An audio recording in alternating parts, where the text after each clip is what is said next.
Tobias Marin was about to be murdered over a second-hand engine part, which felt to him like a deeply undignified way to die. He had always imagined something with a little more flair, like accidentally venting himself into a star or getting on the wrong side of a smuggler's daughter. Being turned into a fine red mist because he couldn't find a T-77 hyperdrive core on a godforsaken asteroid felt just sad. The Breaker Boys were not known for their patience, and his was wearing thinner than the hull of his ship. His breath plumed inside his helmet, fogging the visor for the fifth time in as many minutes. "This is pointless," he muttered, the words bouncing back at him from the cheap plasteel. Rye 9 was a cosmic pile of rubble, a place where gravity was more of a polite suggestion than a law. Every step was a careful dance between floating off into the blackness and cracking an ankle in a crevice. It was geologically unstable, which was a fancy way of saying it was actively trying to kill him. He kicked a loose chunk of regolith, watching it spin away into the blackness. The Breaker Boys wanted their 10,000 credits. He had maybe 200, and a ship, the Rusty Mug. That was held together by little more than stubbornness and a frankly worrying amount of thermal tape. Find the core, sell it, pay the debt, and go back to the blissful anonymity of hauling questionable cargo from one grimy station to another. That was the plan. A plan that was currently failing spectacularly. Another tremor shook the asteroid, a low groan that vibrated up through the soles of his mag boots. Tob stumbled, pinwheeling his arms like an idiot before his boots clamped back down. The tremor had opened a new fissure nearby, a gash in the gray rock. He grumbled, stomping over to it, ready to curse the rock for its inconvenience. He peered over the edge and stopped. Down in the dark, something caught the light from his helmet lamp. It wasn't the jagged edge of a common ore. It was smooth, too smooth. A flat black surface half buried in rock and eons of dust. It was huge, the visible part at least, 3 meters across. He scrambled down into the fissure, his boots sticking to the strange surface with a solid thunk. Moss-like alien lichen clung to it, but underneath, the metal was a perfect, seamless black. There were no rivets, no weld lines, nothing. Just a slab of impossible engineering. He ran a gloved hand over it. It was cold, inert, dead. Probably worthless. He sighed. Probably just a big, weird rock. He was exhausted, desperate, and his humor was the only thing keeping him from curling into a ball. He gave the slab a swift, frustrated kick. The impact made a dull, unsatisfying thud. Nothing. Useless junk. He leaned forward, pressing his helmet against the cold, unyielding surface as if he could intimidate it into being valuable. He didn't know why he said it. Maybe it was the exhaustion, or the loneliness, or the bone-deep certainty that he was about to die. "Come on," he whispered, his voice a low rasp. "Wake up. Give me something I can sell." A hum started, low and deep. It wasn't a sound he heard with his ears, but a vibration that resonated directly in his skull, rattling his teeth. Soft blue light bloomed from the slab, tracing intricate patterns that shifted and resolved like liquid circuitry. And then a voice spoke, not over his comms, but inside his own mind. It was calm, genderless, and impossibly clear. "Welcome back, Commander. Biometric authentication complete. Fleet Mind Calyx is online. Fleet status 98.7% operational. Awaiting orders." Tom's brain did what any sane person's brain would do when confronted with a telepathic rock that claimed to be a fleet. It blue-screened. He scrambled backward, slipping on the loose scree and landing hard on his backside. What? No, shut up, he stammered, pointing a shaky finger at the now glowing slab. "Shut off. Power down. Go back to sleep or The voice in his head remained serene. Acknowledged. You have instructed me to shut up, shut off, power down, and go back to sleep. These commands are contradictory. Please clarify your primary intention. The slab, the terminal, pulsed with a gentle blue light. A seam, previously invisible, glowed brighter than the rest. With a soft hiss of displaced air, a section of the slab recessed and a smaller object rose from within on a pedestal of light. It was a prism of some dark, glassy substance about the size of a Terran football, glowing with the same internal blue energy. I didn't mean it, Tob yelled at the terminal, then felt profoundly stupid for doing so. I was joking. It was a joke. You know, a joke? Haha, very funny. No? Processing concept joke. A statement made for amusement rather than serious intent. Query. Was your wake-up command also a joke? Yes, exactly. It's a joke. A terrible, terrible joke. So just go back to being a rock, please. He eyed the glowing prism that at least looked sellable and not likely to call a hornet's nest of scavengers over. Negative. The genetic authentication is absolute. Supreme Commander Kali's biometric signature is a non-negotiable activation command. To revert to a dormant state would be a violation of my core programming. Before Tob could process the name Kali, a new sound cut through his panic. The whine of a ship's engines descending fast. He looked up, his heart sinking into his boots. A sleek, angular junker, all sharp lines and aftermarket thrusters, was settling on the asteroid's surface not 50 meters away. It was a scavenger ship, but a high-end one. The kind of ship you flew when you were good at taking things that didn't belong to you. The ship's ramp hissed open and a figure emerged, clad in a form-fitting pressure suit that looked twice as expensive as Tob's entire hauler. They moved with a predatory grace, a pulse rifle held casually but expertly at the low ready. "Don't move, slouch shoulders." A clipped female voice crackled over the universal comms channel. "My ship's long-range sensors picked up a massive energy spike from this location. A Voshian energy spike. Whatever you just woke up, you're going to hand it over. Nice and easy." Tob slowly got to his feet, holding his hands up. He instinctively shuffled to block her view of the glowing prism. "Look, lady, there's been a misunderstanding. This thing, it's just a talkative paperweight. You don't want it, trust me."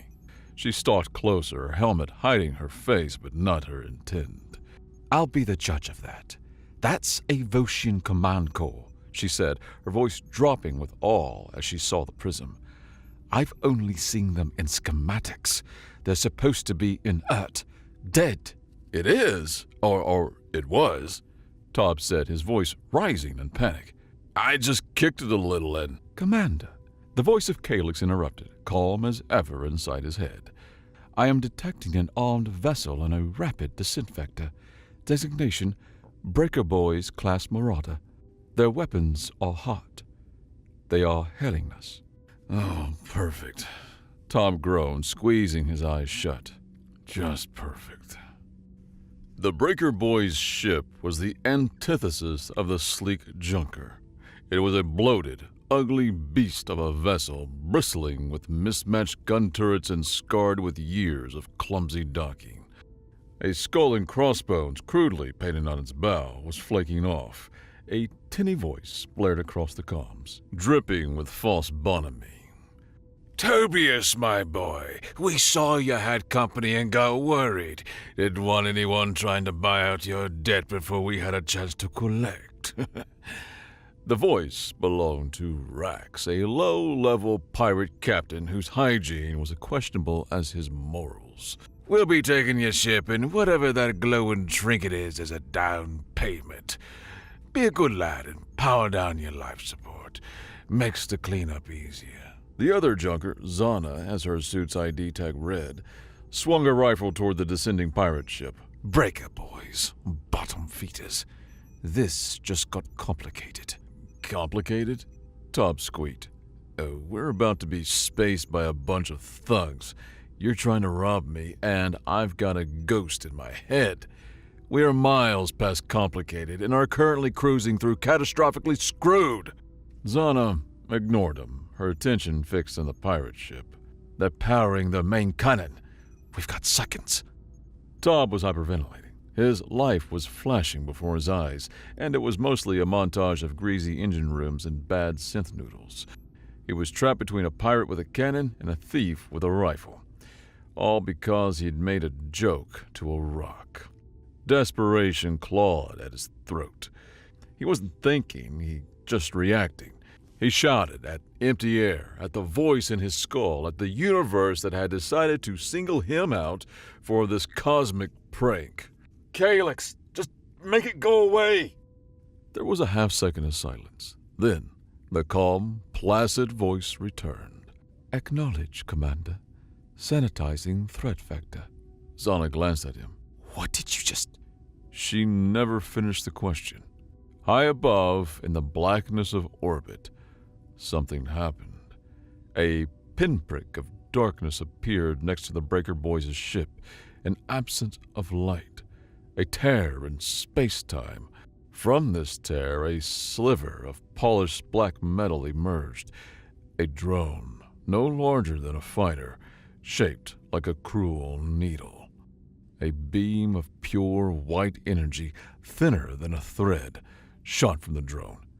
It didn't make a sound. It touched the pirate cruiser's bow. For a moment, nothing happened. Then, the entire Marauder simply dissolved. The atoms that composed its hull, its crew, its overpowered cannon were unwound. 1 second, a ship was there. The next, there was only empty space, wavering with residual heat. The needle drone lingered for a heartbeat, then folded back into its non-existent bubble of space-time and vanished. Silence.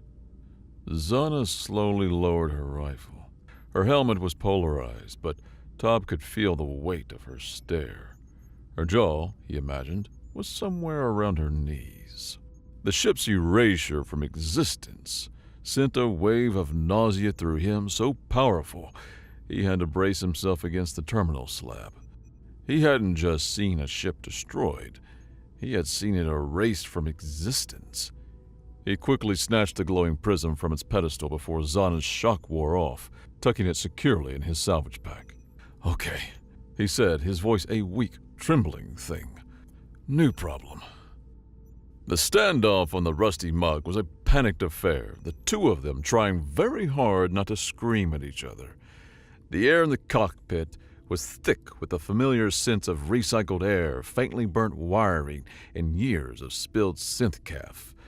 Zana had followed him back to his ship, her pulse rifle never wavering, but the aggressive confidence was gone, replaced by a wide-eyed, shell-shocked caution. "So," she said, her voice tight, "you have a Voshian ghost fleet at your beck and call." "I do not," he protested, waving his hands frantically as he paced the small cockpit. "I have a rock that talks in my head and deletes people." He gestured to the glowing prism now sitting on his dash, pulsing with a soft, ominous light. "It deleted a pirate cruiser, Tob," she shot back, using his first name with an unnerving familiarity. "A whole cruiser without making a sound. That's a doomsday weapon. The Galactic Concord will hang us from the nearest orbital gantry just for looking at that tech." "Then what do you want me to do? I tried telling it to shut off. It gave me a lecture of contradictory commands." As they argued, a small, high-pitched voice piped up from near the co-pilot station. "The commander is troubled. His divine burden is great." Both Tom and Zana froze. They turned. Huddled behind a crate of spare filters was a tiny creature, no taller than Tom's knee. He was vaguely rodent-like, with two wiry arms held up in a placating gesture and another pair fidgeting at its waist, its fur the color of dust. It was currently prostrating itself on the grimy deck plating. Tom stared. I have a rat problem? The creature lifted its head, its eyes shining with zealous light. I am no mere pest. I am Milo, a humble servant. I hid here from the cargo master at Port Primus, a simple stowaway seeking passage. But then the ship changed. The hum of the engines, the very feel of the deck plates under my feet, it shifted. I felt the power awaken, and I knew the legends were true. He bowed again, his little head thumping on the floor. He returns with thunder! It didn't make any thunder. Zana deadpanned, lowering her rifle slightly. It was very quiet, disappointingly so. Milo shot her a look of pure offense. The thunder is metaphorical, a symbol of galactic rebirth. The stars themselves shall tremble. Tob rubbed his temples, a headache blooming behind his eyes. Okay. So to recap, I have a genocidal alien AI in a prism, a pirate deleting ghost fleet on speed dial, a high-strung junker who wants to steal it, and a religious zealot mouse in my cockpit. He took a deep breath. This is fine. Zana finally lowered her rifle completely, leaning it against the bulkhead. The immediate threat of violence had been replaced by the far more pressing threat of galactic pandemonium.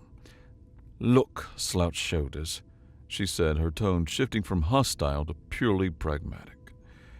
"You're in over your head. I'm in over my head. That thing," she gestured at Milo, "is clearly several nuts short of a full boat. But right now, we're the only three beings in the galaxy who know what just happened." "4," Tom corrected weakly. "Don't forget the ghost." "Right, 4." She crossed her arms. "The Concord will be sniffing around the Breaker Boys' wreck soon. They'll find the energy signature. When they do, every fleet, every government, every crackpot cult from here to Dead Worlds is going to be looking for us. You need me. I know how to disappear, and she gave him a sharp look, need to make sure Commander Catastrophe here doesn't accidentally sneeze and wipe out a civilization." This was a pact for mutually assured survival. Tob looked from Zana's hard, determined face to Milo, who was now attempting to polish Tob's scuffed boot with his sleeve. He was out of options.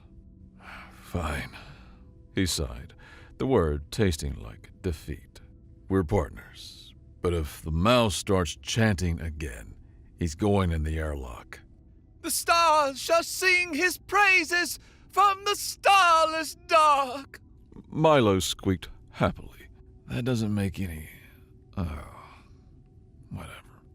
Tob just groaned and slumped into his pilot's chair. The first FTL jump was a teeth-rattling, gut-churning affair, courtesy of the Rusty Mug's ancient, poorly maintained drive. As the nauseating whirls of hyperspace streaked past the viewport, Tob decided to test the limits of his new, unwanted appendage. He was a practical man, and if he was stuck with a god-tier AI, it might as well be useful. "Okay, Calyx," he said, tapping the glitching navigation console. The screen flickered, showing their position somewhere between known space and here be dragons. "The nav computer's on the fritz again. Can you, fix it?" "Affirmative, Commander." Calyx's voice echoed in his mind. The main console in front of him, the one he had inherited with the ship, went dark. For a heart-stopping second, Top thought he had broken his own ship. Then, a soft blue light emanated from the panel. A flawless, three-dimensional holographic map bloomed in the air above it, showing their ship, their trajectory, and the surrounding star systems. Real-time stellar drift, gravitational eddies, subspace currents. It was all there, detail that made Concord charts look like a child's crayon drawing. Whoa, Zana breathed from the co-pilot's chair, leaning in to get a closer look. That's better. Huh, Tom said, genuinely surprised. Okay, not bad. He was starting to think this might have some perks. He leaned back in his chair, feeling a bit smug. All right, Calyx, let's try something else. Make some coffee. Acknowledged. Processing request. Make some coffee. A moment later, Zana yelled from the galley, a small alcove behind the cockpit. Tom, you might want to see this. He unstrapped himself and went back. Zana was staring at the ship's food fabricator, a device that usually produced beige nutritional paste that tasted faintly of despair. Now the dispenser hummed with a low, constant tone, unlike its unusual sputtering. A single, self-heating black mug sat on the dispenser plate. Steam rose from a dark, viscous liquid within. It made 1 cup, Zana said, poking it cautiously, and it rerouted the ship's primary power conduit to do it. Todd picked up the mug. It was warm. He took a tentative sip. His face immediately contorted. It was hot, it was black, it was liquid, and that was where its resemblance to coffee ended. It had no flavor, no aroma, just a flat utilitarian bitterness. It tasted like distilled sadness. What is this? He choked out. The requested beverage has been synthesized, Calyx explained in his head. It contains the optimal molecular compounds for caffeine delivery and hydration, with 0 redundant flavor particles or carcinogenic impurities. It is nutritionally perfect. Tom stared into the mug of the perfect, joyless liquid. It's awful. Query. Is awful a desirable quality for a beverage? My databanks on human culinary preference are limited. This was his first crucial lesson. Calyx was a tool of immense power with the contextual understanding of a hammer. It would do exactly what he said, whether he wanted to or not, and he had no idea how to use it without causing a whole new universe of weird, hyper-efficient problems. They made for Port Wonder, a grimy, sprawling hub station in the lawless mid-rim. It was the kind of place where you could buy a new identity, a functional kidney, or a kilo of weapons-grade plutonium, no questions asked. It was the perfect place to lie low and figure out their next move. Or it would have been if they weren't already the most wanted people in the galaxy. They were docked for less than an hour when Zana came sprinting back to the rusty mug, her face pale. She slammed the airlock shut and threw a datapad on the console. "We've got a problem, a big one." On the screen was a news alert from the Galactic Intelligence Network. The headline read, "Concord confirms Volscian weapon signature in Rye 9 sector." The article was terrifyingly specific. The Breaker Boys' ship had a standard black box, a flight recorder. A Concord patrol investigating the ship's disappearance had found it floating in space. The box's final recording contained Rax's threats, followed by a few seconds of garbled screaming and then silence. But the crucial part was the energy analysis, the unique, terrifying, and unmistakable signature of a Volscian disruption beam. The rumor was now hard data, rocketing through every intelligence agency in military command from the core worlds to the outer fringe. "They have proof," Tom breathed, his blood running cold. It's getting worse, Zana said, scrolling down the datapad. This signature wasn't just picked up by the Concord. She pointed to a symbol, a stylized comet with a single, unblinking eye. The Woken. The who? A cult, Zana explained, her voice low and grim. A collection of fanatics from a dozen species who worship the memory of the Volscian dominion. They see them as gods of order, cleansers. They've spent centuries listening for a sign, maintaining ancient sensor arrays calibrated for this exact energy signature. They saw the beam as a divine sign, an answered prayer. Commander, Calyx's voice cut in, its usual calm tinged with something that might have been urgency. I am tracking multiple vessels bearing Woken insignia altering course. Their projected destination is our current location. Tob realized with dawning horror that they weren't being hunted. The fanatics were simply following the light. He had activated a divine lighthouse for a fleet of fanatics who now simply had to come to him, like moths to a galaxy-ending flame. "We have to go," Zana said, already at the helm, her fingers toggling power relays and confirming system readiness on the console. "Now!" "Where do we go?" Tob asked, his voice raw with panic. "They can track us anywhere." "We go dark," she said, her eyes fixed on the new, perfect holographic star map. "And we go deep." The jump was long, a desperate flight into the uncharted territories of the galactic arm. For days they flew, the silence on the ship broken only by the hum of the recycler and Milo's quiet, unnerving humming. During the long hours, with the swirling vortex of hyperspace as his only view, Tob tried to understand the entity chained to his DNA. "Calyx," he began, trying to sound casual. "Tell me about yourself. What are you, really?" "I am the Gestalt consciousness of the Voshian Dominion's Third Grand Fleet," the AI replied. "a unified strategic intelligence woven from the processing cores of 4,828 capital-class warships, 12,000 drone carriers, and numerous support platforms, all linked into a single mind. My primary function is to execute the will of the Supreme Commander." "Right. And the fleet, where is it?" "Dormant, conserving power, hidden within the folds of space-time, anchored in stable gravity wells as per final directives. Would you care to inspect them?" Before Tob could answer, his vision dissolved. The cockpit of the rusty mug vanished, replaced by a staggering vista. He was floating in the heart of a vibrant, swirling nebula. Around him, silent and majestic, were ships, colossal obsidian vessels that dwarfed anything the Concorde had ever built. They were carved from the same seamless black metal as the core, their forms both elegant and brutally functional. They hung in the glowing gas clouds like sharks waiting in the deep. The silence was absolute, a profound quiet that was more terrifying than any roar. The scene shifted. He was in the crushing gravity of a gas giant, its stormy surface a sea of rolling oranges and reds. Here, nestled in the planet's rings, were more ships, their hulls coated in a patina of ancient dust, thousands of them. Another shift. He was in the cold, absolute blackness of an intergalactic gulf, a dead zone between spiral arms.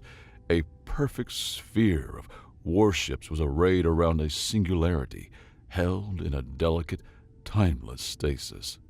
The scale of it was beyond comprehension, a civilization's worth of power waiting for a single word. His word.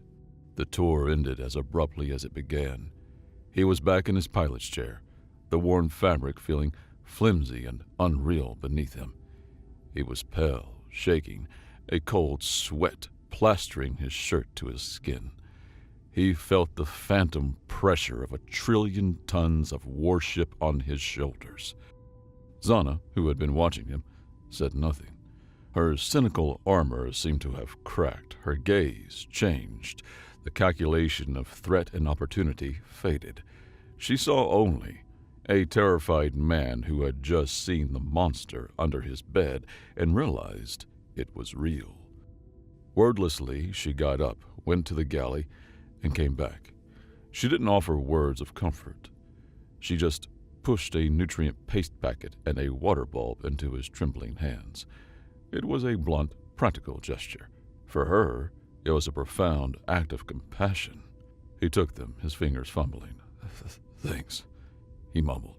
She nodded, her expression unreadable, and returned to her seat. The silence that followed was different, the quiet of two people in the same lifeboat, realizing just how vast the ocean was.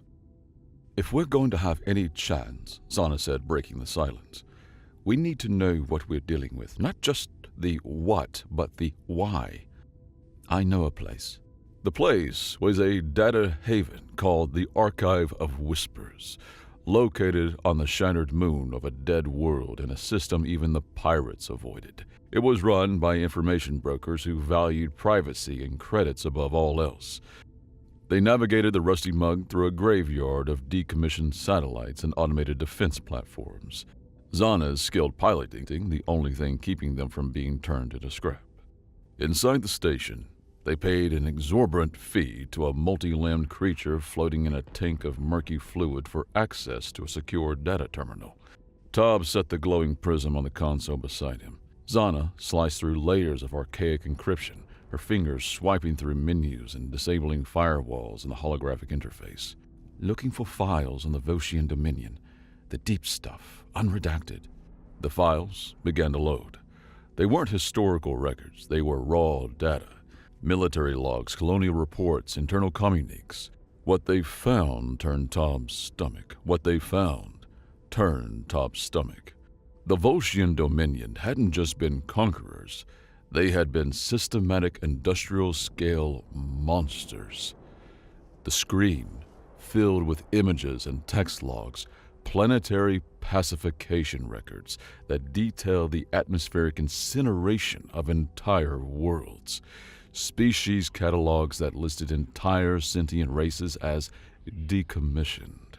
Slave manifests detailing the transport and processing of billions of beings to build their monolithic war machines. It was a history written in blood and ash, a legacy of such profound horror that it defied belief. Tob felt sick.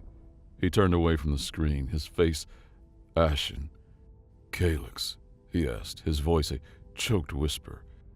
"Is this true? Did you do this?" There was no hesitation, no emotion, just the calm, dispassionate reporting of fact. Correct. The records are consistent with Dominion archives. The pacification directives were designed to establish order and were 98.7% effective. Effective. The word hung in the air, cold and sharp. He felt the history in his bones, a cold, phantom stain on the very DNA that Calyx had recognized. He wasn't just related to Kali. He was a living echo of him. And the screams of those dead civilizations were now echoing in his head. A memory surfaced, something his grandmother had told him once. A throwaway family story he had never paid any mind. She had spoken of a lost ancestor from the deep expansion era, a black sheep who had ventured into the unknown and never returned. She had mentioned their family carried a rare, recessive genetic marker from a species that doesn't exist anymore. Something so obscure it was just a strange bit of trivia, until now. The 1 in a trillion chance wasn't a chance at all. It was a curse, a dormant legacy of monstrosity waiting in his blood. He had a choice to make. He had to choose. He could run, hide, and let the Nexus burn, washing his hands of a legacy he never asked for. Or he could become what Calyx thought he was. He could take command. "The Woken," he said, thinking out loud. "They're a problem." "They're fanatics," Zana countered. "You can't reason with them." "I know." Tom started pacing. "They're like a shipment of unstable, poorly labeled explosives. You don't want to get near them, but you also can't just let them sit there while you're dealing with a fire. You need to give them a safer space to go. A different job." He stopped. Zana, get me a channel to their flagship." "Tob, what are you going to say?" "I'm going to offer them a promotion," he said grimly. A moment later, the face of the high priest with skin like cracked glazed ceramic filled the screen. "You dare contact us, pretender?"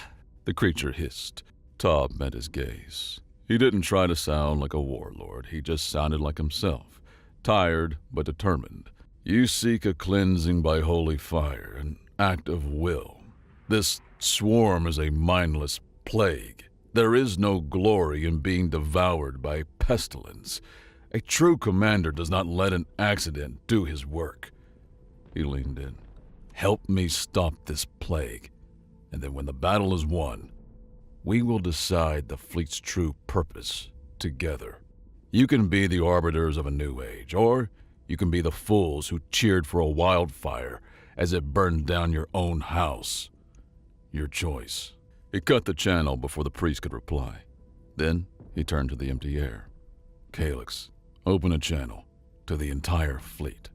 Acknowledged. All 4,828 capital ships are now receiving. Tob swallowed hard. His voice, when it came out, was quiet, but it carried across light years into command centers of thousands of sleeping warships. Okay, look. My name is Tob Marin. I'm not Supreme Commander Cali. I haul garbage for a living. He took a breath, the weight of the Archive's revelation heavy on him. But there are people in the Nexus system, trillions of them, and they're about to die. The old Dominion, what it did, it was wrong. It was a crime on a scale I can't even comprehend.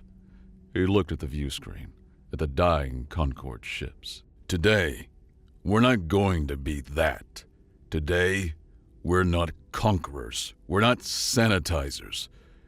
Today, we protect. It was a repudiation of everything Cali stood for, a defiance aimed at his own genetic legacy. He clenched his fist. Calyx, wake them up. All of them. Across the galaxy, in silent nubili and forgotten gulfs, 4,800 pairs of running lights blinked on, flooding the darkness with the cold blue glow of Volscian power. The plan was insane. Calyx presented it to him in a flood of incomprehensible tactical data and subspace mechanics. Tob, however, saw it in simpler terms. So we can't shoot it, because that's like trying to put out a fire with gasoline, he said, pacing the cockpit while Zana monitored the approaching swarm. And we can't just put a big wall in front of it because, well, he'll just eat the wall. That is a crude but accurate summary, Commander, Calyx replied. Okay. Tob stopped pacing. He pictured his hauler, trying to secure a weirdly shaped, unstable reactor to the cargo bed. So we can't throw a net on it. We need to box it in. We need to strap it down like we're using gravity ratchet straps. There was a pause. For the first time, Tob thought he might have actually confused the AI. Then Calyx's voice returned. Translating. Gravity ratchet straps, an elegant if unorthodox metaphor. I can implement this strategy. We will use the fleet's localized space-time projectors to weave a gravitational lattice. It will require tightly coordinated micro-FTL jumps around the swarm's perimeter, tightening the fabric of space itself. Do it, Tob said. And so it began. The Volscian fleet arrived not with a roar, but with a whisper. Thousands of black ships materialized from rips in space-time surrounding the antimatter swarm. They didn't fire a shot. They danced. Guided by Calyx, orchestrated by Tob's simple, practical command, the fleet moved as one. Ships blinked in and out of existence, their drives warping space for a nanosecond before they vanished again. They wove a cage, not of matter or energy, but of pure gravity. The swarm, sensing the trap, surged against the invisible walls, but the cage held, tightening with every jump. "It's working!" Zana yelled, her eyes glued to the tactical display. The Woken fleet had arrived, and seeing the Volscian ships in action, they'd fallen into a defensive perimeter, their fanaticism momentarily replaced by awe. "It's not enough," Tob said, his knuckles white. "The cage will break eventually. We need to get rid of the thing inside." The final phase of the ratchet strap maneuver is ready, Commander, Calyx said. It will require the sacrifice of 1,200 drone ships. Tob didn't hesitate. Do it. A swarm of the smaller, needle-like drone ships detached from the carriers. They dove into the heart of the gravitational cage. At Calyx's command, they overloaded their singularity drives in perfect unison. For a single, silent moment, a light brighter than a sun erupted inside the cage, the birth of a new contained black hole. The antimatter swarm, caught in the inescapable gravity, was pulled down into the singularity, its infinite hunger consumed by an infinite end. The light vanished. The gravitational cage dissipated. The swarm was gone. The Nexus was saved. Tob collapsed into his pilot's chair, every muscle in his body screaming with exhaustion. He felt utterly, completely drained, as if the fleet's effort had been channeled directly through him. On the view screen, the Concorde fleet, battered and shocked, was cautiously approaching, their weapons hot, ready for a fight. They found only the silent, waiting Volscian fleet, arrayed in perfect alignment, and one small, battered junk hauler floating at its center. The debriefing with the Concorde Admiral was the most surreal experience of Tob's life. He, Zana, and a very well-behaved Milo sat across a holographic table from a grim-faced triumvirate of the sector's highest-ranking military officers. "You are in command of this fleet?" the Admiral asked, the words tasting like acid in his mouth. "Looks that way," Tob said, sipping a gulp of water. "The Concorde demands you relinquish control of these weapons immediately. They are a threat to galactic peace." Tob almost laughed. That fleet just saved you, your ships, and several trillion civilians from being eaten by a cosmic plague. That plague was created by the same people who built the fleet. Seems to me the fleet is the only thing that can handle its own messes. As for galactic peace, he leaned forward slightly. You weren't doing a great job of keeping it in the outer rim when I was worried about the Breaker boys.